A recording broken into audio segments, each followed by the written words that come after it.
Honorables señores representantes a la Cámara del Congreso de la República de Colombia.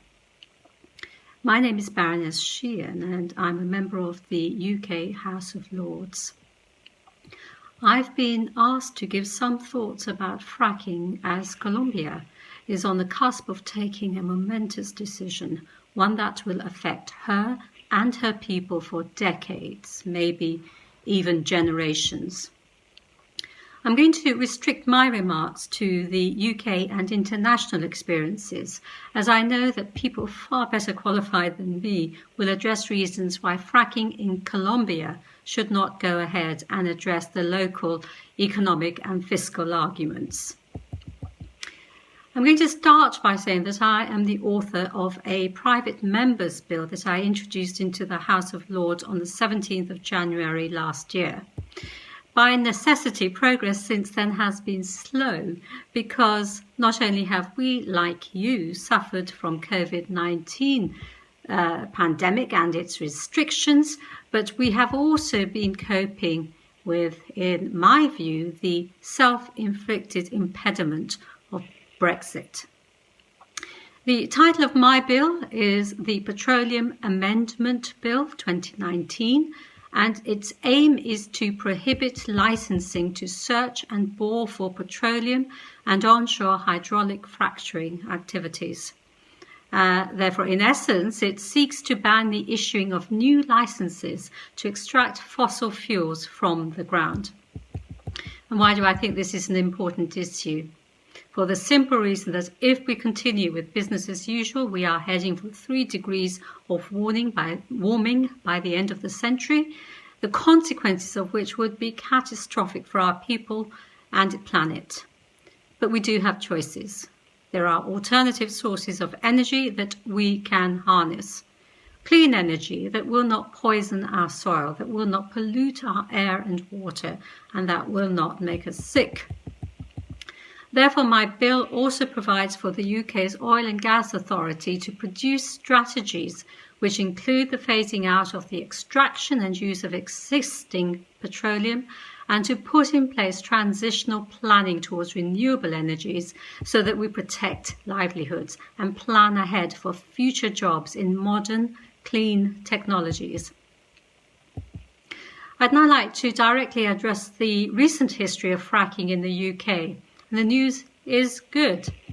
Just last month, the energy company Quadrilla, the UK's only fracking company, announced that it has relinquished its permission to drill in Lancashire after years of campaigning by environmental activists and, maybe more importantly, by local residents. This very likely signals the end of fracking in the UK. Because in order to resume operations, the company will have to reapply for planning permission, which is unlikely to be granted given that in November 2019, the government suspended all fracking after an earthquake in the vicinity of the site, measuring 2.9 on the Richter scale. This was well above the 0.5 magnitude level set as a condition by government regulations. This is the end of fracking in Lancashire, to all intents and purposes. And my private member's bill seeks to call a halt to it across the UK for good. The signs are auspicious. The UK government has just published its long-awaited energy white paper signalling its future policy intentions around energy generation and use. The direction of travel is towards greener, cleaner fuels and a commitment to meeting the net zero target of carbon emissions by 2050. And in the year when the UK, together with Italy, will host the COP26 climate summit in November, leadership is crucial.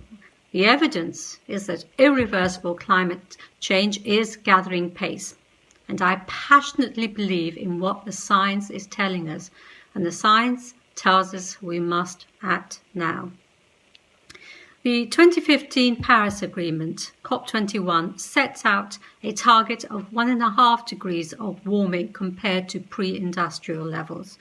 We have already reached 1 degree of warming, and this is having major climate impacts, like the recent flooding in the normally dry Sahel region of Africa that destroyed hundreds of thousands of hectares of croplands and led to loss of life. According to scientists, 2 degrees of warming will be devastating for large swathes of the globe, with many low-lying areas becoming uninhabitable. Extremes of weather multiplying, millions of people forced to leave their homes, and billions of livelihoods affected. This is no time for dither and delay. That time has passed. Just yesterday, we saw the publication of the biggest ever climate survey by the UN agency UNDP, in which almost 2/3 of over 1.2 billion people globally say that climate change is a global emergency. They and half of those surveyed were youngsters under 18, and they want the leaders of today to address the crisis and protect their futures. Congress, we owe it to them to keep fossil fuels in the ground. Colombia has been on the right side of history of fracking up to now.